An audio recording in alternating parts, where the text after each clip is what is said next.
মধ্যপ্রাচ্যের চরম উত্তেজনার মধ্যে ইরানের সর্বোচ্চ নেতা আলী খামেনিকে ঘিরে নতুন করে ছড়িয়ে পড়েছে আলোড়ন সৃষ্টি করা এক দাবি। সামাজিক যোগাযোগ মাধ্যমে ভাইরাল হওয়া বিভিন্ন পোস্ট ও ভিডিওতে বলা হচ্ছে, মৃত্যুর আগ মুহূর্তেও তিনি মাথা নত করেননি, শেষ সময় পর্যন্ত নিজের অবস্থানে অটল ছিলেন। এই দাবিগুলো দ্রুত ছড়িয়ে পড়ে ইরানসহ গোটা অঞ্চলে ব্যাপক আলোচনা তৈরি করেছে। বিশেষ করে ইসরায়েলের সঙ্গে চলমান উত্তেজনা, সম্ভাব্য সামরিক হামলা এবং আঞ্চলিক সংঘাতের প্রেক্ষাপটে বিষয়টি আরও সংবেদনশীল হয়ে উঠেছে। ভাইরাল হওয়া কিছু কন্টেন্টে বলা হচ্ছে, সামরিক চাপ ও হুমকির মধ্যেও খামেনি দেশের সার্বভৌমত্ব ও আদর্শিক অবস্থান থেকে এক চুলও সরেননি। তাকে একজন আপোষহীন ও দৃঢ়চেতা নেতা হিসেবে তুলে ধরা হচ্ছে। সমর্থকদের ভাষ্য অনুযায়ী শেষ মুহূর্ত পর্যন্ত তিনি প্রতিরোধের প্রতীক ছিলেন। তবে এখানে গুরুত্বপূর্ণ বিষয় হল, এখনও পর্যন্ত এই দাবির পক্ষে কোনো সরকারিভাবে নিশ্চিত ঘোষণা পাওয়া যায়নি। ইরানের রাষ্ট্রীয় গণমাধ্যম খামেনির মৃত্যু নিয়ে স্পষ্ট কোনো বিবৃতি দেয়নি। একইভাবে আন্তর্জাতিক বড় সংবাদ সংস্থাগুলোর কাছ থেকেও নির্ভরযোগ্য নিশ্চিত তথ্য আসেনি। রাজনৈতিক বিশ্লেষকদের মতে, সংঘাতপূর্ণ পরিস্থিতিতে তথ্যযুদ্ধ একটি বড় কৌশল। অনেক সময় গুজব, অপ্রমাণিত খবর বা আবেগঘন বর্ণনা ব্যবহার করে জনমত প্রভাবিত করার চেষ্টা করা হয়।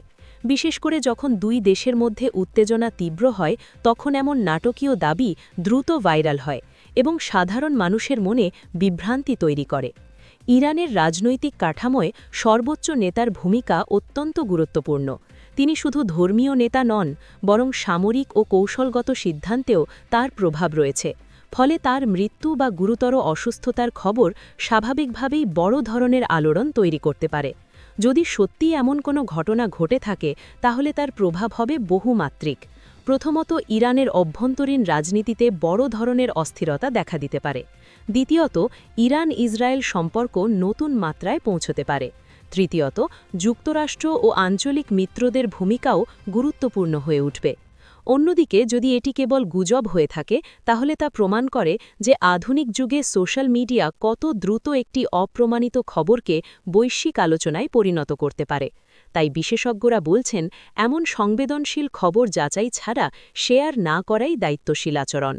বর্তমানে আন্তর্জাতিক মহল পরিস্থিতির দিকে সতর্ক নজর রাখছে। কোনো আনুষ্ঠানিক ঘোষণা না আসা পর্যন্ত বিষয়টি নিশ্চিতভাবে বলা যাচ্ছে না। সবশেষে বলা যায়, মৃত্যুর আগ মুহূর্তেও মাথা নত করেননি খামেনি, এই দাবি এখনও যাচাইবিহীন। সত্য উদ্ঘাটনে প্রয়োজন সরকারিভাবে নিশ্চিত তথ্য ও নির্ভরযোগ্য সূত্র। পরিস্থিতির কুয়েতে মার্কিন ঘাঁটি ধ্বংসের দাবি ইরানের, ভারত মহাসাগরেও আছড়ে পড়ল মিসাইল। ইসরায়েল এবং মধ্যপ্রাচ্যে থাকা মার্কিন সামরিক ঘাঁটি লক্ষ্য করে মিসাইল হামলা চালাতে শুরু করেছে ইরান। এই আবহে ইরান দাবি করল, তারা ব্যালিস্টিক ক্ষেপণাস্ত্র ও ড্রোন দিয়ে কুয়েতে মার্কিন নৌঘাঁটিতে হামলা চালিয়েছে। এতে মার্কিন সামরিক বাহিনীর সদস্যদের মৃত্যু হয়েছে বলেও দাবি করা হয়েছে। পশ্চিম এশিয়ায় জারি অশান্তি ও হিংসা। ইরানের ইসলামী বিপ্লবী গার্ডের প্রধানের মৃত্যুর পরে নয়া প্রধান নিয়োগ করা হয়েছে।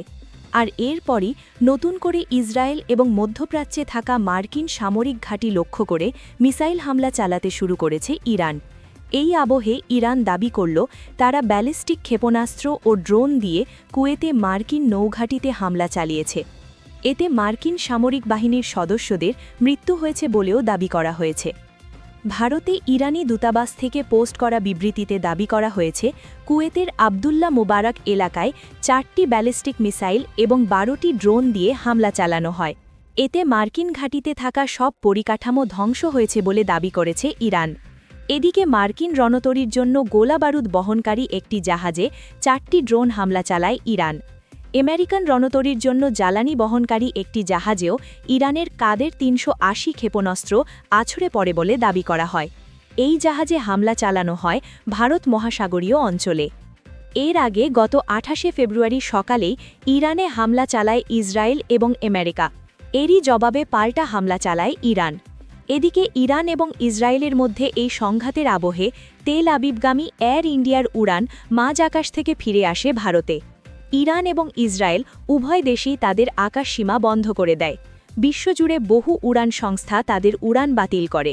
জবাবি হামলায় ইরানের তরফ থেকে মিসাইল ছোড়া হয় পশ্চিম এশিয়ার 6টি দেশে। কাতার, সৌদি, সংযুক্ত আরব আমিরাতের দুবাইতে বিস্ফোরণ শোনা যায়। বাহারিনে অবস্থিত মার্কিন সামরিক ঘাঁটিতেও আছড়ে পড়ে ইরানি মিসাইল। এছাড়াও ইসরায়েলের বহু জায়গায় হামলা চালায় ইরান। এরই মাঝে ভারতীয় সময় গভীর রাতে প্রথম দাবি করা হয় খামেনেয়ির মৃত্যুর বিষয়। এরপরে জানা যায় আইআরজিসি প্রধান এবং ইরানের প্রতিরক্ষা মন্ত্রীরও মৃত্যু হয়েছে। এরপরেও হামলা জারি রেখেছে ইসরায়েল ও যুক্তরাষ্ট্র। পাল্টা হামলা চালিয়ে এবার জবাব দিচ্ছে ইরান।